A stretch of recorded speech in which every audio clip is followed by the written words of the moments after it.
Hi besties! Guess what? I'm back with another video, and who am I? Your otaku bestie, Scarlet Uzumaki, and this time I've got another unscripted, unwanted voiceover of how I made my Sonic Miku cosplay, which I wore to UK Sonic Con and MCM London. Did I wear a cosplay to two conventions which were only a week apart? Yes, and there's nothing wrong with that. So besties, let's get started.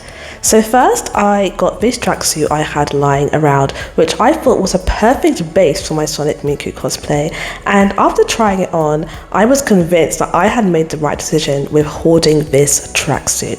So first things first, one thing had to go, and that was leg sleeves. So I cut them off and gave myself the Nelson Munch treatment with having a sleeveless jacket, but it looked too baggy. And I needed my stomach out because I've been working out and trying really hard to make my stomach look cute as possible. So maybe I should get it re-pierced. I don't know, but I don't want to go through pain. No pain, no gain. Actually, that's wrong. Pain and gain.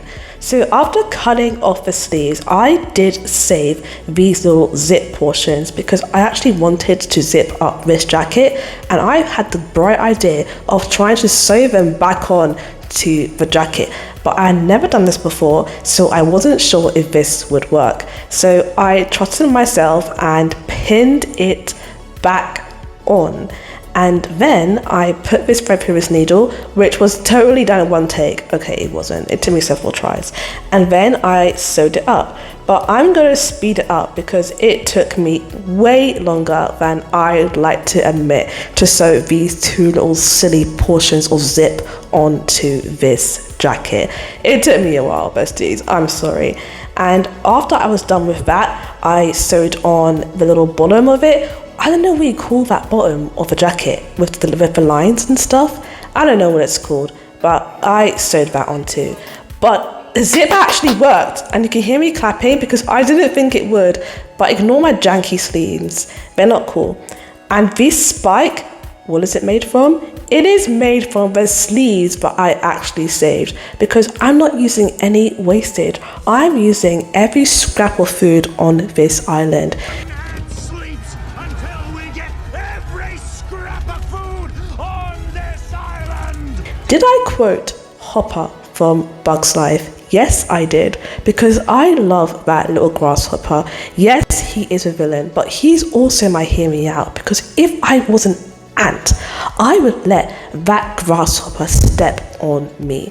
I volunteer as tribute. Flick, I will take your place. I will lay my head down over you so Hopper can step on me.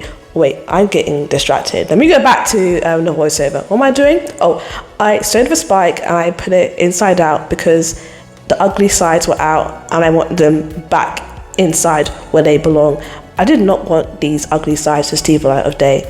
And once I was happy that the ugly bits were away, I stuffed the spike with this teddy stuffing because it needed some TLC. It needed to be cute, pudgy, and full of life. And now it's actually resembling a sonic quill than a flaccid piece of wasted sleeve, and it looks a lot nicer.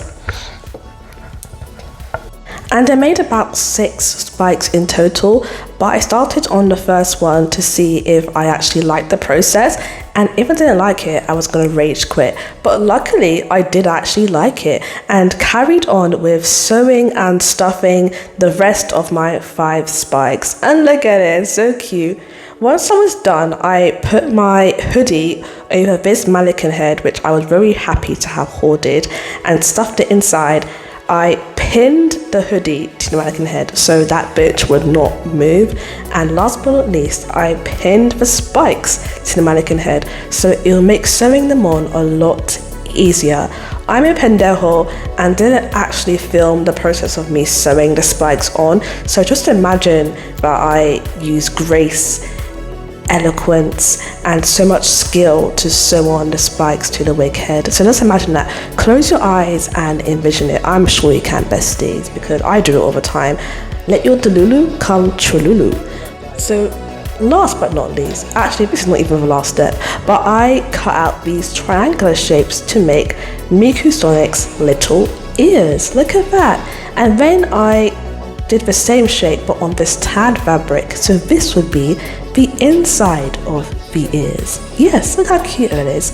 Once I was happy, I got out my glue gun and stuck the tan part to the blue part to make the ears look more like Sonic's ears and less like non-Sonic ears.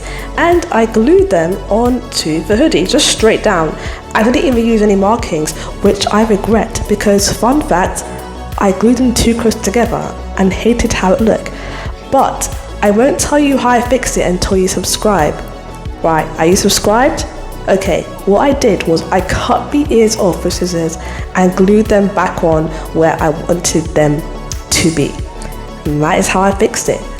Next, I wanted to move on to the wig because Sonic Miku was not complete without a cute ass wig, and I used my flat iron to sculpt this because I heard that if you don't have a hair crimper, you can actually use a flat iron to sculpt your wigs. But besties, no Miku is complete without her headphones, and I had this Amazon cardboard lying around which I fashioned into her beloved headphones, which I'm very proud of. And now it's the final reveal. BAM! Honestly besties, I'm so happy with how this cheap little cosplay turned out, and I spent hardly anything on this cosplay. I believe the only thing I actually purchased was the wig. So besties, if you enjoyed this video, please give it a big thumbs up and comment down below if you want to see more unscripted, unwarranted, unsolicited cosplay tutorials.